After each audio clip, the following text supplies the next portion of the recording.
有冇諗過你死嘅時候，銀行戶口剩翻幾多錢呢？你又會想有幾多錢剩呢？歡迎嚟到走進舒適圈。今日介紹嘅書叫做《Die with Zero》。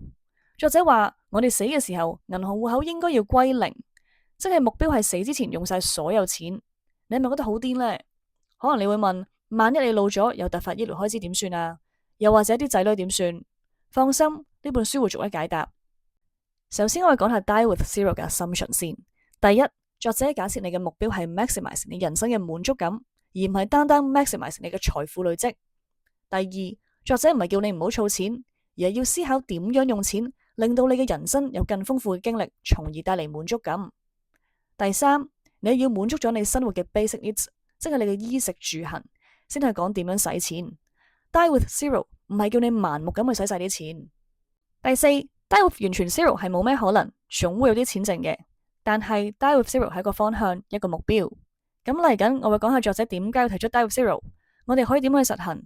而如果我哋連退休嘅錢都唔夠，又或者我哋唔想做到咁極端去 Die with Zero，咁我都會探討下呢本書對我哋嘅啟發又係咩嘅。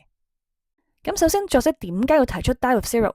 第一，作者話人生係由唔同嘅經歷造就今日嘅我哋，要豐富人生就要豐富我哋嘅經歷，可以去旅行、睇一場演唱會、睇一本書，又或者去個唔同文化嘅地方住一段長時間。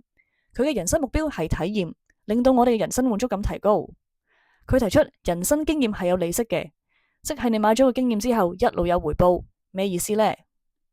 嗱，你去緊旅行嘅時候固然開心啦，又好西食，又靚景睇，人係有回憶嘅。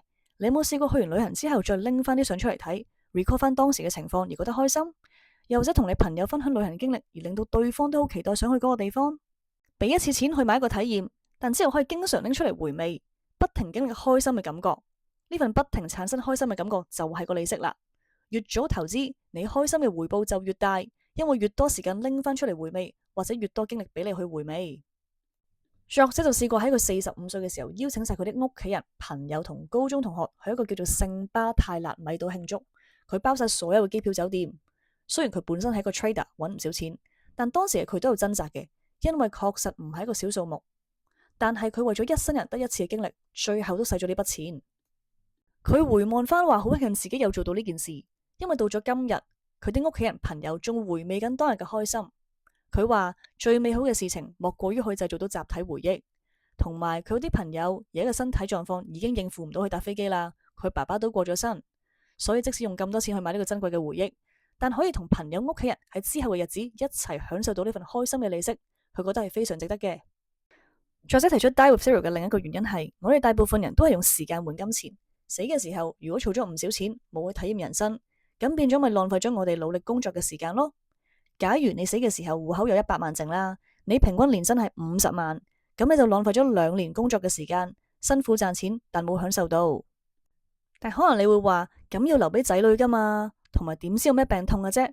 放心，接住落嚟我哋會繼續探討。我哋可以點樣 Die with Zero 呢？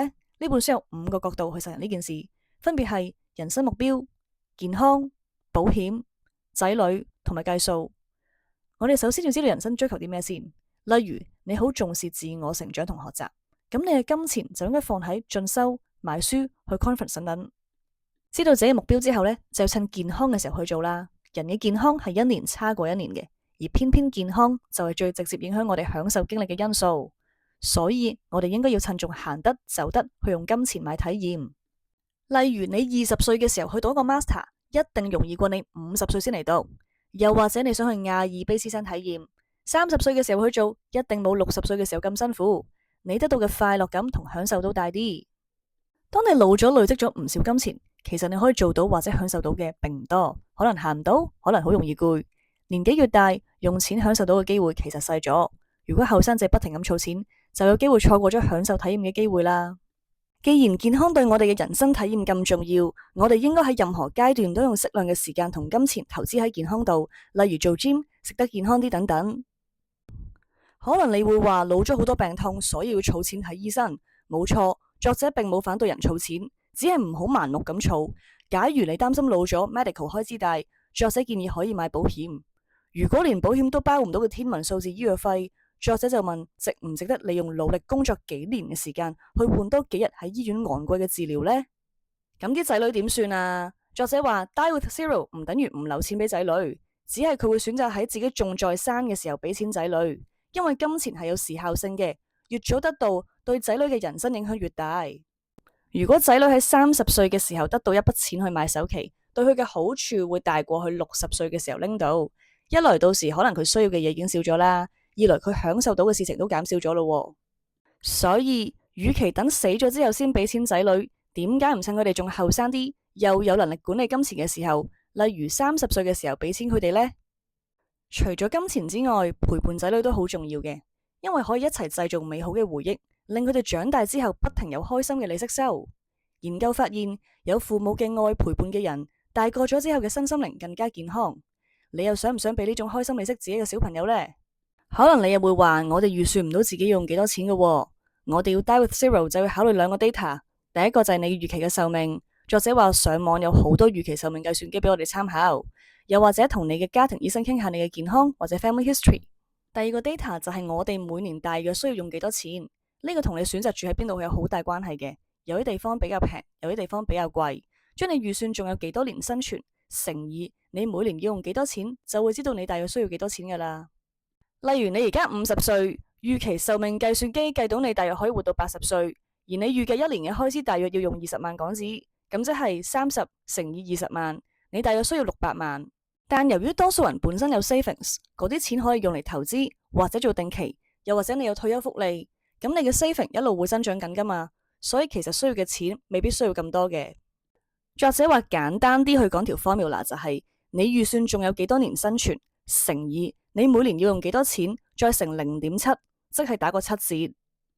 當然世事無絕對，你可以活長啲或者短啲，開支有機會多咗或者少咗，投資回報有高低，想穩陣啲就可以預鬆多20至30%。人生始終有變數，但如果你因為驚計元素，發現自己唔夠錢用，就索性唔去面對，咁其實只係逃避。你一日唔去估下自己仲有幾長命，每年要使幾多錢，我哋就永遠唔會知道自己仲需要多幾多錢先可以停止工作同儲錢。可能你聽完呢本書之後覺得唔關你事，因為你都唔夠錢退休，又或者你覺得 Die with zero 太極端啦。但呢個概念會唔會都俾到啲反思機會我哋呢？作者認為生命嘅體驗係最重要嘅，回憶嘅利息係一路滋潤緊我哋嘅人生。咁你又點睇呢？會唔會有啲經驗你想趁後生完成咗佢，又或者送俾你嘅仔女？我哋有冇諗過乜嘢先係我哋人生入邊最重要嘅事情？我哋擁有緊嘅金錢又幫唔幫到我哋去完成？嗱，唔一定要即刻 quit 咗份工去嘅，我哋可以用 afford 到嘅時間同金錢去完成一啲我哋一路想做而俾到開心利息嘅事情。我哋例如一個長途旅行，或者抽1-2日假期去睇一本你想睇咗好耐嘅書，一個星期抽多1日陪屋企人食飯。作者話健康會好大程度咁影響我哋體驗生命嘅滿足感。你又認唔認同健康係人生最重要嘅資產呢？你願唔願意花時間同金錢喺健康身上？錢除咗滿足我哋嘅生活所需，仲俾多個選擇權利我哋去經歷一個豐富嘅人生。呢本書叫做 Die with Zero， 除咗 Die with Zero Money， 仲有 Die with Zero Regrets。如果你好快就離開呢個世界，你有冇啲事情後悔冇做呢？你又願唔願意撥出你 afford 到嘅時間同金錢去完成呢？多謝你聽到呢度。如果你鍾意呢本 Die with Zero， 就 like、share 同 subscribe 啦。下次見。